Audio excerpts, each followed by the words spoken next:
Hello dear students, here we are continuing with the functions and some functions and then graphs. ठीक है, some functions and their graphs. So the first is constant function. What is a constant function? Let c be a fixed real number. Let c, small c, be a fixed real number.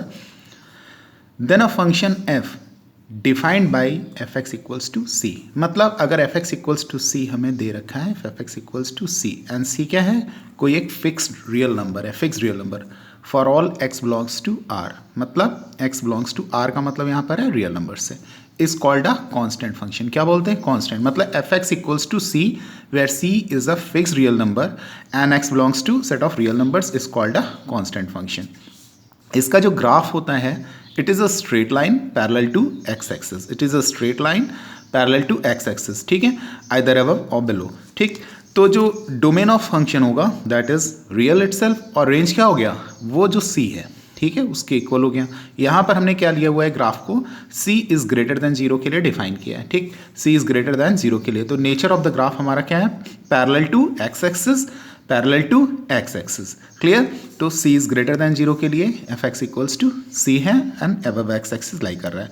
Particularly अगर हम देखें, if c 0 होगा, if c 0 then f जो होगा हमारा function, उसे क्या बोल देते हैं, zero function. f is called a zero function. If c equals to 0 then the function is called a zero function and graph is x-axis itself. Why it is? Because if fx is equal to 0, that means to say y equals to 0 or y equals to 0 is the equation of x-axis. Hence the graph y equals to 0 is the x-axis itself. तो basic बात इतनी है कि fx equals to c एक constant function है. c हमारा क्या है, एक फिक्स्ड रियल नंबर है और x क्या है, वो भी रियल नंबर को बिलोंग कर रहा है. ठीक है, फॉर c ग्रेटर देन 0 हमारा ये ग्राफ हो गया which is parallel to x-axis. Identity function क्या होता है, व्हाट इज एन आइडेंटिटी, ये सब स्पेसिफाइड फंक्शंस हैं. ओके, इनका नेचर ऑफ द ग्राफ्स हम लोग देखते हैं. ठीक, so the function f defined by fx equals to x, fx equals to x for all x belongs to r. For all x belongs to r is called a identity function. अब identity function की condition क्या होती है, इसका जो graph है हमारा वो किधर होता है, it is inclined at 45 degree और ओरिजिन से होकर पास करता है. ठीक है, ओरिजिन से होकर पास करता है दोनों x और y के पॉजिटिव कोऑर्डिनेट्स के बीच में. ठीक, it passes through the origin. fx equals to x. तो graph is the straight line, graph is the straight line passing through origin and inclined at angle of 45 degree with the x-axis. ठीक, x-axis के साथ कितने degree के angle पे, 45. और एक बात और समझ लिया, डोमेन भी रियल है और रेंज भी रियल है इसका. ठीक, तो the function f x equals to x ये आइडेंटिटी फंक्शन है. ठीक, इसका ग्राफ जो होगा हमारे पास में कहाँ से पास करता है, ओरिजिन से होकर. ठीक, और कितना, एक्स एक्सिस पे 45 डिग्री एंगल पे आपका ये झुका रहता है. ठीक, okay. No a polynomial function. तो पॉलिनोमियल तो पता है आपको, अगर एफ एक्स गिवन है a naught plus a one x plus a two x square plus dot dot dot a n x to the power n, मतलब ये एक पॉलिनोमियल है ना. F x equals to a naught plus a one x plus a two x square plus dot dot dot a n x to the power n. This is a polynomial. ठीक, of degree n, जहाँ पर हमारे ए naught a one ये सब क्या है, a naught a one क्या है, real numbers. These are the real numbers. और n, what is n, is a non negative integer. N is a non negative integer. तो इसको हम लोग क्या बोल देते हैं, पॉलिनोमियल फंक्शन कहते हैं. एक फंक्शन जो इस फॉर्म का हो, f x equals to a naught plus a one x plus a two x square plus a n x to the power n, then the function is said to be a polynomial function, जहाँ पर हमारा a naught a one a two ये सब क्या हैं, हमारे real numbers हैं. ठीक है, और एन क्या है, एक नॉन नेगेटिव इंटीजर है. ठीक है, domain of the function real numbers ही होगी. अच्छा, कुछ केसेस समझ लीजिए, अगर हमारा ए एन 0 के इक्वल नहीं है, ए एन 0 के इक्वल नहीं है, तो द फंक्शन जो एफ होगा उसे हम क्या बोल देते हैं, polynomial function. Polynomial function of degree n, polynomial function of degree n. कब, जब ए एन 0 के इक्वल नहीं है, when a n does not equal to 0 the polynomial function of degree n is there. And if n equals to 1, अगर n की जगह हम 1 ले लें, if n equals to 1, n की जगह 1 रखा, then it is called a linear function. Linear मतलब डिग्री 1 का फंक्शन हो गया ना. ठीक, अगर n इक्वल्स टू 2 ले लें, इफ n इक्वल्स टू 2 तो कैसा बन जाएगा, क्वाड्रेटिक फंक्शन बन जाएगा, मतलब x की पावर मैक्सिमम 2 होगी. ठीक है, एंड सो ऑन, ये चलता चला जाएगा. तो एक नोट समझ लीजिए, if a i equals to 0, a i मतलब A0, A1, A2, आई की वैल्यू क्या है 0 से लेके हम n तक लेते चले जा रहे हैं। तो a i equals to 0 for all i is greater than और इक्वल टू 1, ठीक। आई जो है हमारा वो 0 नहीं ले रहे हैं, 1 या 1 से बड़ा। तो जो पॉलिनोमियल फंक्शन है ये क्या हो जाता है, कांस्टेंट फंक्शन हो जाता है। क्या हो जाता है, कांस्टेंट फंक्शन। कब, जब ए आई हमारा 0 के इक्वल हो, ठीक है। For all i greater than और equal to 1 then the function is a constant function. मतलब पॉलिनोमियल फंक्शन हमारा कांस्टेंट फंक्शन बन जाएगा। कब, जब ए आई की वैल्यू 0 के इक्वल हो, for all i is greater than और इक्वल टू 1। तो जस्ट सी, एक पॉलिनोमियल फंक्शन टाइप में ले लेते हैं। यहाँ पर एक्स स्क्वायर है, ठीक। ये पैराबोला को रिप्रेजेंट करता है। आप आगे पढ़ेंगे तो you will be in a better position to understand, ठीक है। अभी बस वी सी मतलब simply show the nature of the graph. -4 लिया तो 16, -3 लिया 9, -2 4, -1 1, 0 पे 1, 1 पे 1, 2 पे 4। अगर यहीं पर हम और ले लें यहाँ से -4 तो वो 4 तो फिर 16 हो जाएगा। तो एक ग्राफ है, ये आपका ऐसे चल रहा है। This is symmetrical about y axis, मतलब ये पूरा ऐसे ये पैराबोला की फॉर्म में जाएगा। When you trace the graph you will find actually, okay. So it represents a specified name है इसका, क्या बोलते हैं इसको, पैराबोला बोलते हैं। y equals to x square पे f(x) equals to x square, this is a polynomial function, ठीक।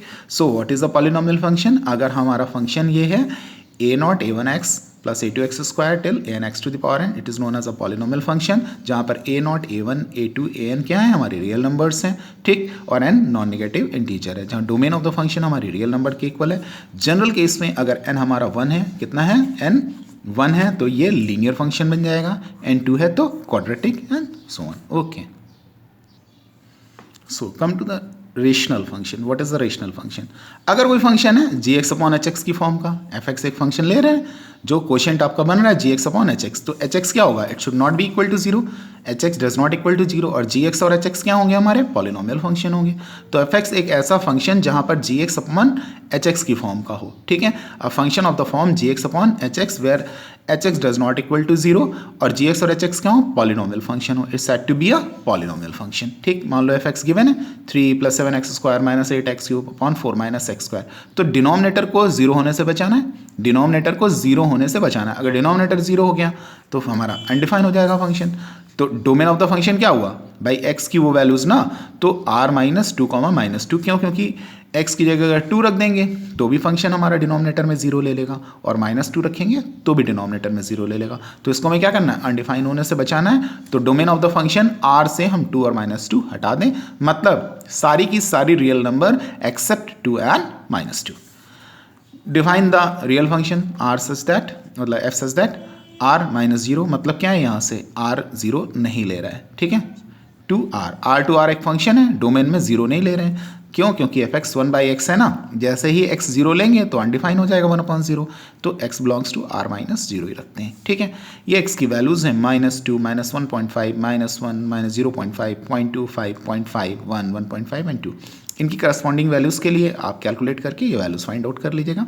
-0.5 ये डिवाइड करेंगे ना 1/x को, तो -1/-1.5, 1/1 पे तो वही रहेगा। तो ये ग्राफ इस तरीके का नेचर शो करेगा, ठीक है। देखिए यहाँ ध्यान से, जो पॉजिटिव वैल्यूज़ हैं उनके लिए पॉजिटिव दे रहा है, पॉजिटिव वैल्यूज़ के लिए पॉजिटिव वैल्यूज़ दे रहा है, ठीक। नेगेटिव वैल्यूज़ के लिए नेगेटिव वैल्यूज़ दे रहा है। तो ग्राफ इस तरीके से शो करेगा, very very close to x axis, ठीक है, एंड वाई, ठीक। This is the simply nature of the graph. So rational function हमारा क्या होगा, रेशनल फंक्शन हमारा होगा f(x) equals to gx upon hx की फॉर्म का, f(x) equals to gx upon hx की फॉर्म का, जहां पर हमारा g और h क्या होंगे, gx और hx पॉलिनोमियल फंक्शन होंगे, और hx क्या होगा, 0 के इक्वल नहीं होना चाहिए, ठीक। ये हमारे ऐसे एग्जाम्पल्स फॉर्म में है, डोमेन उसका ये गिवन है पर्टिकुलर 2 - 2 पे, okay. No just see modulus function, very important function, ठीक, हमें बहुत ज़्यादा यूज़ मिलता है इसका। The function is defined by f(x) equals to mod x दे रखा है, f(x) equals to mod x। Generally हम कहते हैं ना कि mod x की वैल्यू पॉजिटिव होती है, नहीं ऐसा नहीं है। f(x) जो है हमारा x के इक्वल होगा कब, जब x इज ग्रेटर देन और इक्वल टू 0। f(x) जो है वो x के इक्वल होगा when x is greater than और इक्वल टू 0, और -x होगा if x is less than 0, ठीक है। थोड़ा सा देख लेते हैं, अगर मान लो हमारे पास में यहाँ पर +5 दे रखा है, ठीक है, तो x इज ग्रेटर देन 0 है ना, तो ये हमारा 5 के इक्वल हो जाएगा। -5 दे रखा है, ठीक, तो इट इज़ -5 ना, x की जगह क्या है, x इक्वल्स टू -5 है ना, तो -5 ये आपका +5, तो दोनों ही केसेस में रहेगा पॉजिटिव, ठीक। तो ये माइनस साइन ही तो उसे पॉजिटिव बना रहा है, तो f x equals to x कब, जब x इज ग्रेटर देन और इक्वल टू 0, और f x equals to -x when x is less than 0, ठीक। तो जैसे इसी को हम लोग क्या बोल देते हैं, मॉडुलस ऑफ द फंक्शन, ठीक, या इसी को एब्सोल्यूट वैल्यू बोलते हैं। तो domain of the function real numbers, और रेंज क्या होगी हमारी, 0 इंक्लूड करती है और 0 से इन्फिनिटी तक जाती है। ओपन इंटरवल है, ओपन इंटरवल का मतलब इन्फिनिटी को इंक्लूड नहीं करता वो। अब देखिए इसका जो ग्राफ बनता है वो इधर f x equals to mod of x, मतलब एक्स और वाई एक्सिस के बीच में, ठीक है, दोनों से इक्वल डिस्टेंस पे। यहाँ पर माइनस है तो भी वो पॉजिटिव लेगा, भाई मॉड एक्स है तो माइनस वैल्यू के लिए भी पॉजिटिव होगा और प्लस वैल्यूज़ के लिए भी पॉजिटिव वैल्यू ही लेगा। तो हम अगर यहाँ पर देखें -1 -2 तो भी वाई पॉजिटिव रहेगा, 1 2 3 तो भी वाई पॉजिटिव रहेगा। तो ये आपका चलता है, ठीक है, क्लियर है यहाँ से, ठीक। ये इधर पॉजिटिव वैल्यूज़ के लिए, इधर से ये निगेटिव वैल्यूज़ के लिए। तो ये हमारा नेचर ऑफ द ग्राफ होता है किसका, मॉड ऑफ एक्स। तो ग्राफ इज लाइक दिस, किसके लिए, मॉडुलस ऑफ द फंक्शन के लिए। तो मॉडुलस ऑफ फंक्शन क्या होगा, f x equals to mod x, if f x equals to x होगा जब एक्स इज ग्रेटर देन और इक्वल टू 0, -x होगा जब x is less than 0। Signum function क्या होता है, सिग्नम फंक्शन एक स्पेसिफाइड नेम दे दिया, मॉड एक्स अपॉन एक्स को ही हम लोग सिग्नम फंक्शन कहते हैं। क्या कहते हैं, मॉड एक्स अपॉन एक्स को, ठीक। तो एफ एक्स इक्वल्स टू, अगर हमारा मॉड एक्स अपॉन एक्स है, x does not equal to 0 तो ये फॉर्म है, 0 है तो एक्स इक्वल्स टू 0, मतलब ये हमारा 1 के इक्वल हो जाएगा ना जब एक्स की वैल्यू 0 से बड़ी होगी, ठीक। 0 हो जाएगा जब एक्स 0 होगा, और -1 कब होगा, जब एक्स इज लेस देन 0। -1 क्यों, ये तो पॉजिटिव होगा, ठीक। जब एक्स की जगह -1 रखेंगे तो ये पॉजिटिव, लेकिन ये निगेटिव ना, तो 1 अपॉन -1 इज -1। तो तीन वैल्यूज y इक्वल्स टू 1 0 -1। 1 कब मिलेगी, जब x ग्रेटर देन 0। 0 कब मिलेगी, जब x इक्वल्स टू 0। -1 कब मिलेगी, when x is less than 0, ठीक। तो इसी को हम लोग सिग्नम फंक्शन कहते हैं। रेंज क्या है भाई, सीधी सी बात है, तीन ही वैल्यूज तो मिल रही है, -1 0 और 1। यहाँ पर एक ब्रेक होता है, कहाँ पर, x इक्वल्स टू 0 पे, x इक्वल्स टू 0 पे ये ग्राफ ब्रेक कर जाता है, ठीक। Signum function defined by SGN ऐसे लिख के ये सिंबल है। तो बहुत ध्यान से देखिए, ये हमारा क्या कर रहा है, यहाँ से ये इंक्लूड नहीं करता, अगर हमारा ये हॉलो सर्किल बनता है तो इंक्लूड नहीं करता, तो ये इधर towards the right of x axis, इधर towards the left of x axis, मतलब x इक्वल्स टू 1 पे towards right of x axis, ठीक। और यहाँ पर हमारे पास में ये दिया है ना, या सॉरी x इक्वल्स टू पे कर लेंगे ऐसे, इधर ये बन जाएगा। तो एनी प्रॉब्लम विद दैट, एक इधर towards the positive direction of x axis, एक इधर towards the negative direction of x axis, ठीक। This represents the signum function, okay.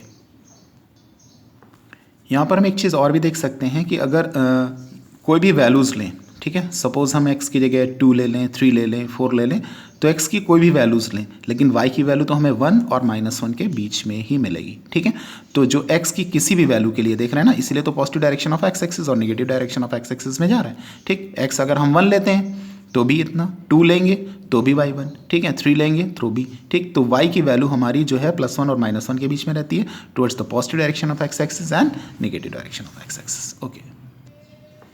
Now just see greatest integer function. Greatest integer function क्या होता है, function f defined by, इसको specify करते हैं, ये स्क्वायर ब्रैकेट में रखते हैं, क्या रखते हैं, स्क्वायर ब्रैकेट में, it is known as a greatest integer function, ठीक है। तो थोड़ा सा ध्यान से समझ लीजिएगा, एक स्पेशल काइंड ऑफ फंक्शन है, f x equals to square bracket of x is called the greatest integer function, ठीक है, या इसी को हम लोग इंटीग्रल पार्ट फंक्शन बोलते हैं, ठीक। इसकी डोमेन हमारी रियल नंबर्स की इक्वल होती है। For every x belongs to R, greatest integer function denotes the greatest integer, क्या करता है, denotes the greatest integer less than और इक्वल टू एक्स। क्या बोल रहे हैं, लेस देन और इक्वल टू एक्स, मतलब जो भी इंटीजर होगी उससे या तो लेस वैल्यू होगी या उसी के इक्वल होगी, ऊपर वाली वैल्यू नहीं लेता, लेस देन और इक्वल टू एक्स। थोड़ा ध्यान से डिटेल में समझते हैं इसको। If x is an integer, अगर हमारा इंटीजर है तो सीधे सीधे वही आ जाता है। If x is an integer तो ग्रेटेस्ट इंटीजर फंक्शन वही बन जाता है। If x is not an integer, अगर हमारा इंटीजर नहीं है, ठीक, तो कुछ डेसिमल में होगा, फ्रैक्शनल पार्ट होगा, तो ग्रेटेस्ट इंटीजर फंक्शन किसके इक्वल हो जाता है, equal to the integer just to the left of x. क्या होता है, नंबर लाइन पे उससे ठीक पहले वाली इंटीजर को ले लेता है, ठीक है। मतलब अगर मान लो हम इसको यहाँ से बोल रहे हैं कि ग्रेटेस्ट इंटीजर जो है हमारे पास में कुछ भी एक कम दे रखी है, ठीक, मान लो हमारे पास में 14/3 दे रखी है। कितनी दे रखी है? 14/3। तो हम इसको डिवाइड करेंगे तो कितना आ रहा है? 12 पॉइंट, ठीक है, 12 होगा, 3 4 जा 12, तो 4 पॉइंट समथिंग मिलेगा। 4 पॉइंट समथिंग, तो अपनी 4 पॉइंट वाली वैल्यू नहीं, उधर से लेफ्ट आया ना, तो नंबर लाइन पे 4 ले लिया। तो x is not an integer, x is not an integer, then greatest integer is equal to the integer just to left of x। ठीक, चलिए एग्जांपल्स देख लेते हैं। ग्रेट, अगर 5 है तो 5 आ गया, -5 है तो 5 आ गया, सॉरी -5 आ गया, 0 है तो 0 आ गया। 14/3, 3 4 जा 12, ठीक, ये इतना आया। √2 है, ठीक, तो ये हमारा क्या होगा? लेफ्ट साइड पे, ठीक है, 1 से बड़ी वैल्यू है ना, ठीक, तो 1 से बड़ी है लेकिन 2 के इक्वल नहीं है, तो किधर आ गया? 1, ठीक, ये 1.732, लेकिन यहाँ से माइनस में है ना, तो किधर जाएगा? Left to it, left of integer, तो कितना होगा? -2। यहाँ से चेक करिए, -9/2 कितना बनेगा? 4.5, ठीक है, माइनस में 4.5, तो किधर जाएगा? लेफ्ट में, तो it is equal to -5। I think it is clear now. Some facts देख लीजिए। ग्रेटेस्ट इंटीजर फंक्शन x के इक्वल होगा, सीधे सीधे, अगर x हमारा इंटीजर है तो ये तो भी पढ़ेगी आपने। Greatest integer function less than x होगा, कब? जब x इंटीजर नहीं होगा, मतलब उससे पहले पे आ जाएगा।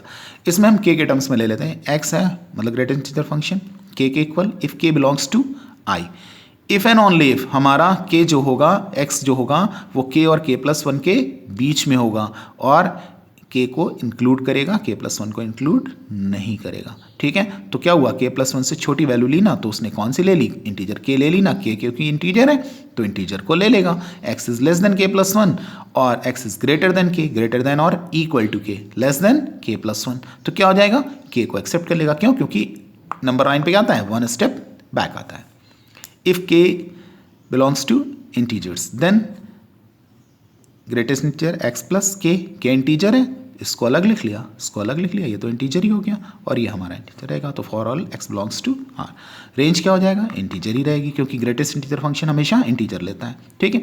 अब यहाँ से देखिए, अगर हम देखना चाहें तो ये यहाँ पर क्या है? 1 2, ठीक, -1, मतलब क्या कह रहा है कि अगर हम 1 से 2 के बीच में कोई नंबर लेंगे, क्या करेंगे? 1 से 2 के बीच में कोई नंबर ले रहे हैं, तो क्या हो जाएगी?